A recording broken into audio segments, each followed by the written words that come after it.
ఆంధ్రప్రదేశ్లోని రాజమండ్రి అనకాపల్లిలో మోడీ ఎన్నికల సభలో మాట్లాడారు. ఈ ఎన్నికల సభలో ఆయన ఉపన్యాసాలని చాలా జాగ్రత్తగా ఫాలో అయ్యాను. చాలా ఆసక్తికరమైన పొలిటికల్ ఇండికేషన్స్ మోడీజీ ఇచ్చారు. మొదటిది, ఎక్కడ ఒక్క మాట జగన్మోహన్ రెడ్డిని అవినీతి పరుడు అని అనలే.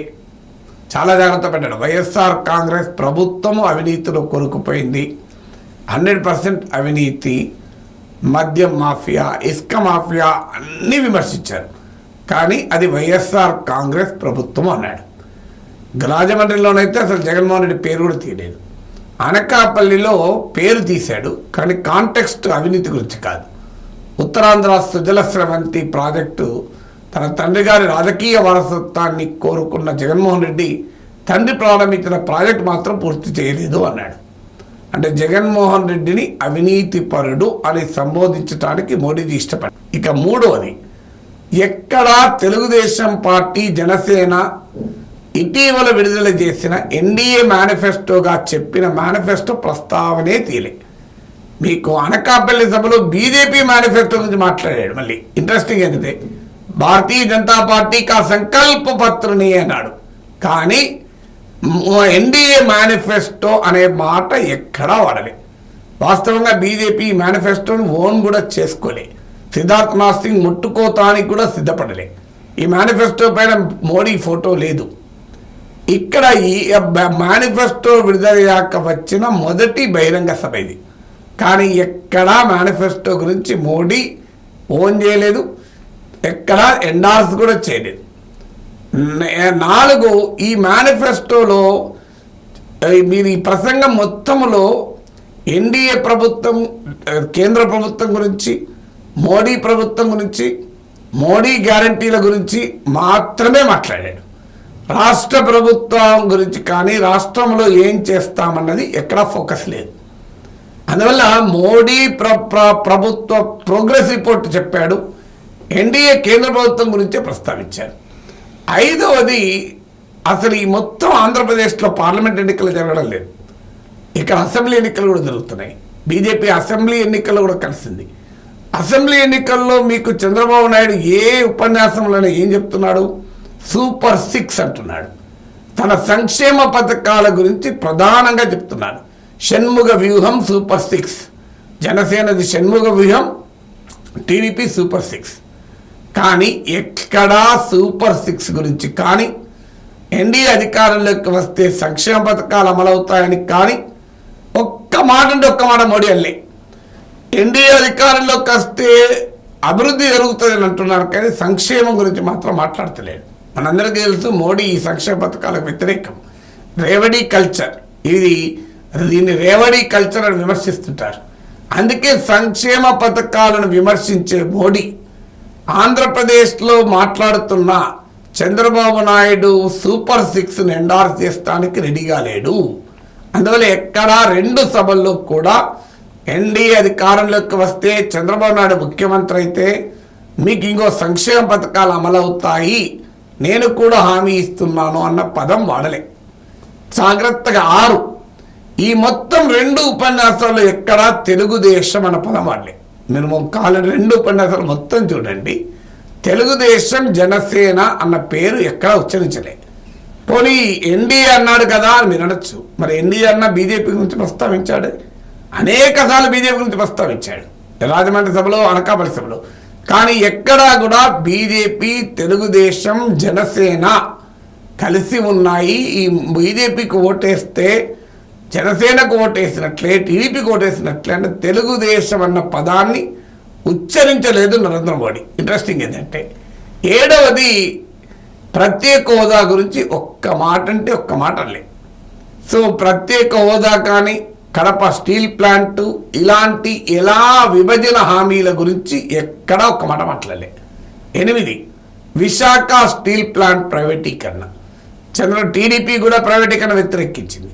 పవన్ కళ్యాణ్ వెళ్ళి కార్మికులతో మీటింగ్ కూడా పెట్టాడు, కానీ విశాఖ స్టీల్ ప్లాంట్ ప్రైవేటీకరణ చేయమన్న హామీ ఇవ్వలేదు, కనీసం పరిశీలిస్తామన్న హామీ కూడా ఇవ్వలేదు. 9, అమరావతి రాజధానిగా ఉంటుంది, మేము గ్యారంటీ అన్న పదం వాళ్ళే. ఎక్కడ ఈ మొత్తం ఉపన్యాసంలో ఒక రాజమండ్రి సభలో మాత్రం 3 రాజధానులు కడతానన్నాడు జగన్మోహన్ రెడ్డి.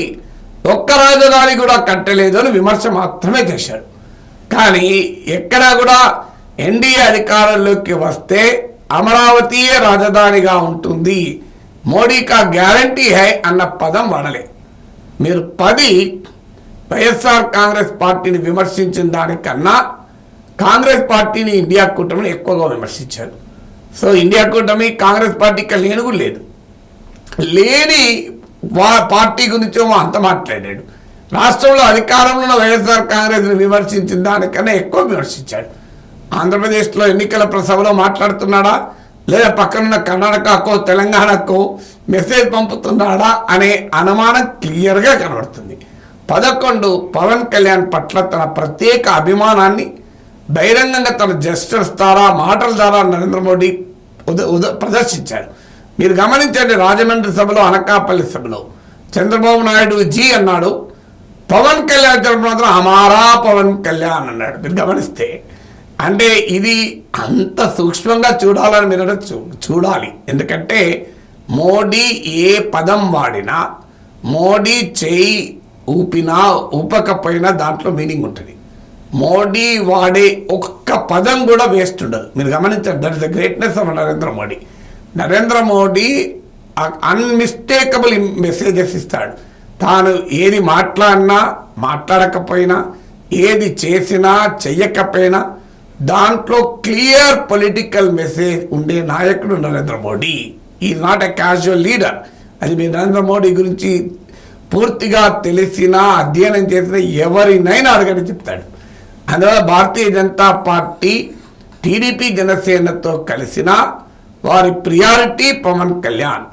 రేపు టీడీపీకి సొంతగా గనక మెజారిటీ రాకపోతే భారతీయ జనతా పార్టీ ఆడే ఆట ఎలా ఉంటుందో ఇండికేషన్గా చెప్పవచ్చుది.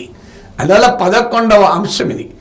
12వ అంశం భారతీయ జనతా పార్టీ ఎజెండా గురించి, బీజేపీ నేషనల్ జాతీయ స్థాయిలో కేంద్రంలో చేసేటువంటి వాటి గురించి ఎక్కువగా చెప్పారు. ఒక రకంగా ఇది బీజేపీ బహిరంగ సభగా మాట్లాడారు. బీజేపీ ఎన్డీఏ అన్నాడు, బీజేపీ సంకల్ప్ పత్ర అన్నాడు, మోడీకా గ్యారంటీ అన్నాడు.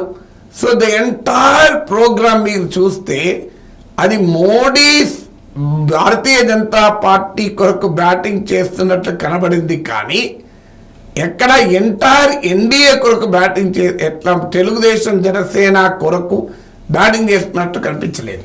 అఫ్కోర్స్ టీడీపీ అభ్యర్థుల్ని, జనసేన అభ్యర్థుల్ని కూడా అనివార్యంగా ఇంట్రడ్యూస్ చేశాడు మోడీ. కానీ హైయెస్ట్ ప్రియారిటీ తన పార్టీ ప్రచారానికి ఇచ్చుకున్నాడు.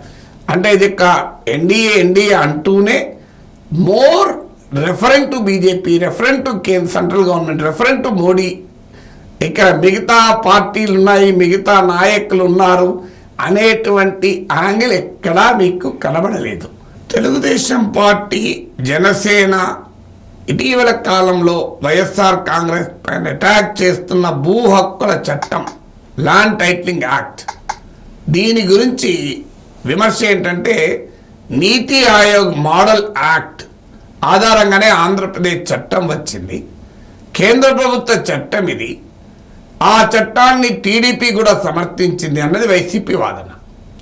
నరేంద్ర మోడీ క్లారిటీ ఇవ్వాలి కదా, మా ప్రభుత్వానికి సంబంధం లేదు అనలేడు, ఎందుకంటే నీతి ఆయోగ్ చట్టం. అందుకే మీరు గమనిస్తే రాష్ట్రములో గత వారం 10 రోజులుగా కుదిపేస్తున్న ల్యాండ్ టైటిల్ యాక్ట్ గురించి ఒక్క మాట కూడా మోడీ మాట్లాడలేదు.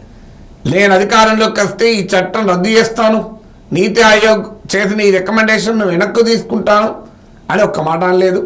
జగన్మోహన్ రెడ్డి భూ హక్కుల చట్టాన్ని కూడా విమర్శించలేదు. అంటే ఈ రాష్ట్రంలో జరుగుతున్న అతిపెద్ద రాజకీయ ఎజెండాను మోడీ కంప్లీట్గా మౌనంగా ఉన్నాడు.